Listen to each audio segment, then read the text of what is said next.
Hello students, welcome back to my channel Geeta की Pathshala. Last video में हमने चैप्टर नंबर 1 क्लास 6 का बेसिक कॉन्सेप्ट देखे थे। आज हम देखेंगे प्रैक्टिस सेट नंबर 1। तो सबसे पहले हम क्वेश्चन नंबर 1 से स्टार्ट करते हैं।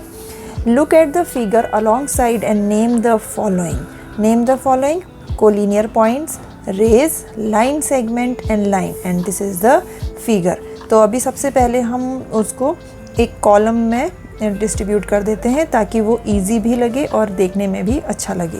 तो देखिए, सबसे पहले हम कोलिनियर पॉइंट्स देखेंगे। तो लास्ट वीडियो में ही मैंने आपको बताया था, कोलिनियर पॉइंट्स ऐसे पॉइंट्स होते हैं जो एक ही लाइन में लाई करते हैं बट मोर देन 2।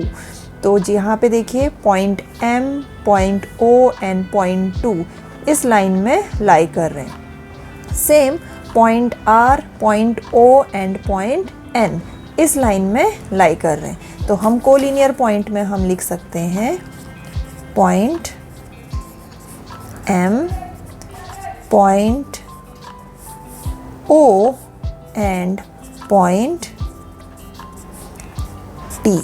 सेकंड इसी के अंदर आएगा point R, point O and point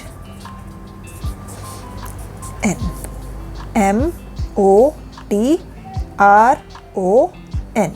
अब हम देखेंगे रेज। लास्ट वीडियो, अगर आप लोगों ने अभी तक मेरी लास्ट वीडियो नहीं देखी है तो पहले वहाँ पे जाके आप विज़िट कीजिए, आपको ये सब बेसिक कॉन्सेप्ट वहाँ पे समझ में आ जाएंगे। तो ये क्वेश्चन आपके लिए और ज़्यादा इजी हो जाएंगे। रेज, रे का हमारा एक स्टार्टिंग पॉइंट होता है और कोई एंडिंग पॉइंट नहीं होता है, वो कंटिन्यूस एक डायरेक्शन की तरफ बढ़ता ही जाता है। तो यहाँ पे हम लिखेंगे रे OM, क्योंकि O हम हमेशा स्टार्टिंग पॉइंट से ही उसको लिखना स्टार्ट करेंगे। MO लिखेंगे तो वो रॉन्ग होगा। तो यहाँ पे हमारे पास स्टार्टिंग पॉइंट O है, तो इसलिए हम O से M, O से P, O से N, O से T, O S, O R करके इसको डिनोट करेंगे। रे, अभी ये लिखते टाइम अगर आप रे को डिनोट कर रहे तो उसके आगे आपने रे, पॉइंट, लाइन सेगमेंट, लाइन ये लिखना इम्पॉर्टेंट है। ठीक है, तो रे OM, रे OP, रे ON, रे OT, रे OS, रे OR। ओके, तो these are the rays. Segment में हमेशा 2 एंड पॉइंट होते हैं, तो यहाँ पे जहाँ पे भी 2 एंड पॉइंट हैं हम उसको लाइन सेगमेंट की तरह ट्रीट करेंगे। तो यहाँ पे हम सेगमेंट, लाइन सेगमेंट से लिखने से पहले हमने उसके स्टार्टिंग में वर्ड जोड़ना है सेगमेंट। तो segment OM, segment OP, segment ON, segment OT, segment OS, segment OR। अभी आप बोलेंगे कि लाइन सेगमेंट और रेज सेम ही है। यहाँ पे हम सेम इसके लिए ले रहे हैं लाइन सेगमेंट में, क्योंकि इसके 2 एंडिंग पॉइंट्स हैं। यहाँ पे 2 एंडिंग पॉइंट, एक पॉइंट O में है, एक पॉइंट R में है, एक पॉइंट O में है, एक पॉइंट M में है।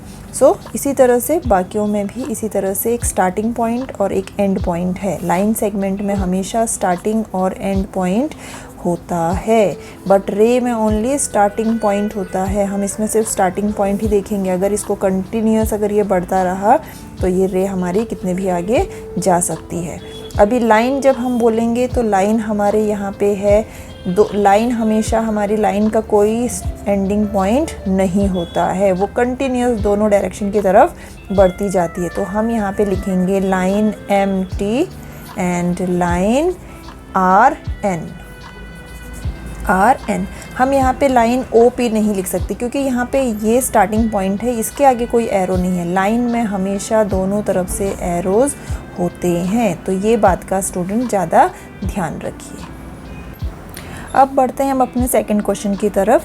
Right the different names of the line. यहाँ पे ऑलरेडी हमें एक लाइन गिवन है जिसको एक स्मॉल लेटर से इंडिकेट किया हुआ है। लास्ट वीडियो में जैसे मैंने आपको बताया कि हम कभी भी किसी लाइन को एक स्मॉल अल्फ़ाबेट से उसको डिनोट करते हैं, तो ये सेम। तो सबसे पहले हम लिखेंगे line L, line A B, क्योंकि ए इस साइड को बढ़ती जा रही है और बी भी कंटिन्यूस इस साइड को बढ़ती जा रही है।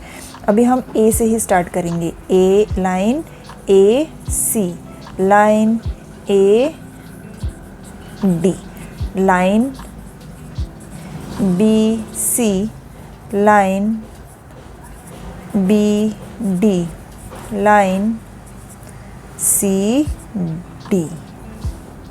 यहाँ पे देखिए अभी A B A C A D, okay. Next B C B D and C D. D तो सबके साथ ही इंक्लूड हो चुका है, तो डी से कोई उल्टा हम डी ए बोले तो भी वो एक ही है। डी ए या A D one and the same, because ये लाइन है। अगर ये रे होती तो ये ए डी या डी ए हम उसको नहीं लिख सकते थे, but this is a line, तो हम उसको डी ए या ए डी लिख सकते हैं क्योंकि उसका कोई भी एंडिंग पॉइंट नहीं है। और रे में हमेशा एक स्टार्टिंग पॉइंट और एक एंडिंग पॉइंट होता है, तो इसको अगर हम ए डी लिखते तो वो करेक्ट होता, अगर मैं इसको डी ए लिखती तो वो रॉन्ग होता। तो इस चीज़ का ज़्यादा ध्यान दीजिए।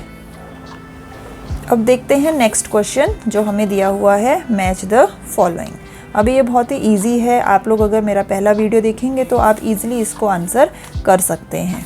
तो देखिए यहाँ पे फर्स्ट जो हमारा है ग्रुप ए में, उसमें दोनों तरफ एरोज़ बने हुए हैं। तो दोनों तरफ एरोज़ कब बनते हैं? When it is a line.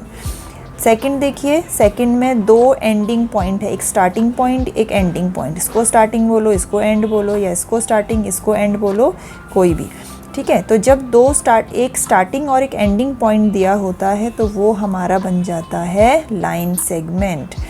Third वाला देखिए, कोई भी फ्लैट सरफेस जिसको हम 2D डायमेंशनल बोल सकते हैं, 2D शेप्स बोल सकते हैं, स्क्वायर, रेक्टेंगल, ट्रायंगल, कोई भी, तो ये सब इंडिकेट करता है प्लेन्स को।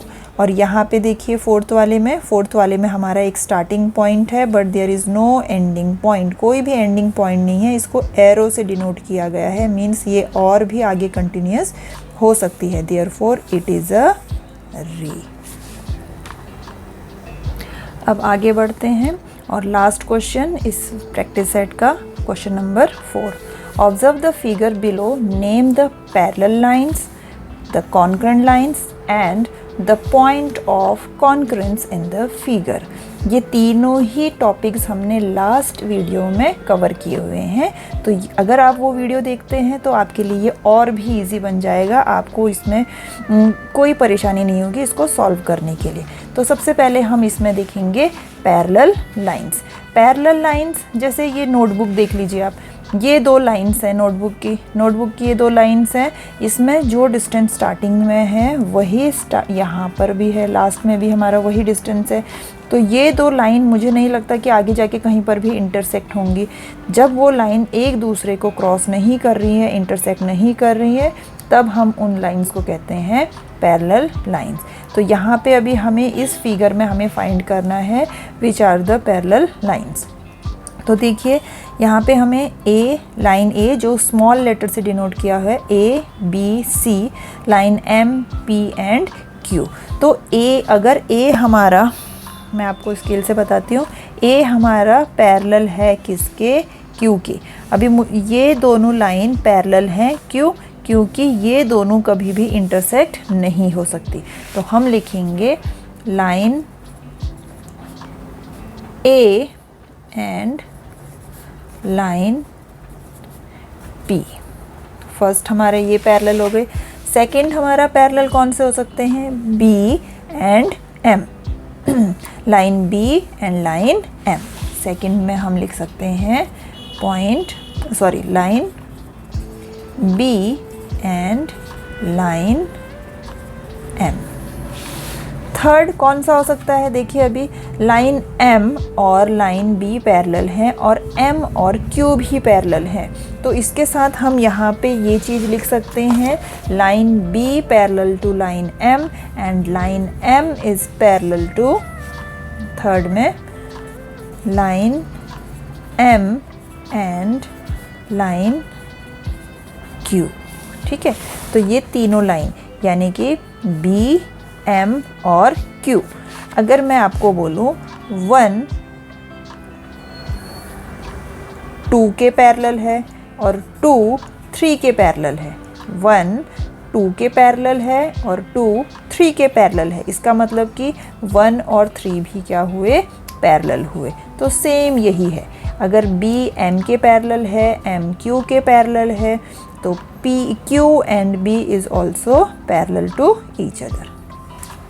Okay, तो these are our parallel lines. तो यहाँ पर देखिए लाइन A B C और लाइन A C और AD, कुछ भी बोल सकते हैं, लाइन AC और AD जो एक ही पॉइंट से पास हो रहे हैं, पॉइंट A से, तो ये चारों लाइन क्या हो गए, कॉन्करेंट लाइंस। तो हम कॉन्करेंट लाइंस में लिखेंगे line line A, line B, line C and line AC और AD। ठीक है, नेक्स्ट अभी यहाँ पे देखिए लाइन M, मगर यहाँ पे सिर्फ लाइन M और AD ही पास हो रहा है, तो यहाँ पे सिर्फ 2 ही लाइन है। हमें कॉन्करेंट लाइन के लिए एटलीस्ट 3 और मोर लाइंस चाहिए। ठीक है, तो 3 और मोर लाइंस चाहिए, तो ये हमारा कॉन्करेंट C जो है पॉइंट, वो कॉन्करेंट नहीं होगा, कॉन्करेंट पॉइंट ऑफ कॉन्करेंस नहीं होगा, और यहाँ पे ये लाइंस भी कॉन्करेंट लाइंस नहीं होंगी। अभी नेक्स्ट पॉइंट में आते हैं, पॉइंट D से जो लाइन पासेस हो रहे हैं, तो यहाँ पे कौन कौन सी लाइन पास हो रही है, P Q एंड AD। तो एक क्या हो गया हमारा, line P, line Q and line AD। तो दीज आर 3 लाइन्स, 1 2 और 3। तो 3 लाइन जब होंगे, एक पॉइंट से पास होंगे, तभी हम उन लाइंस को कॉन्करेंट कहेंगे। जब एक लाइन से, एक पॉइंट से सिर्फ 2 ही लाइन पास हो रहे हैं, तो हम उसको इंटरसेक्टिंग लाइंस बोलते हैं। इस चीज़ का ध्यान रखिए। लास्ट है हमारा point of concurrence. Point of concurrence का मतलब होता है जिस पॉइंट से 3 और मोर देन 3 लाइंस पास होती हैं, जैसे कि यहाँ पे point A and point D, these are 2 point of concurrence. तो हम लिखेंगे पॉइंट A और सेकंड हमारा होगा point D। These 2 points are point of concurrence, तो इसको हम कहेंगे पॉइंट ऑफ कॉन्करेंस। C हमारा पॉइंट ऑफ कॉन्करेंस नहीं बनेगा, क्योंकि यहाँ से सिर्फ 2 ही लाइन पास हो रही है, और ये एक इंटरसेक्टिंग लाइन है, इंटरसेक्टिंग लाइन्स है इसके लिए। वीडियो कैसा लगा कमेंट करके ज़रूर बताइए। लाइक, सब्सक्राइब और शेयर करना ना भूलें। Thank you.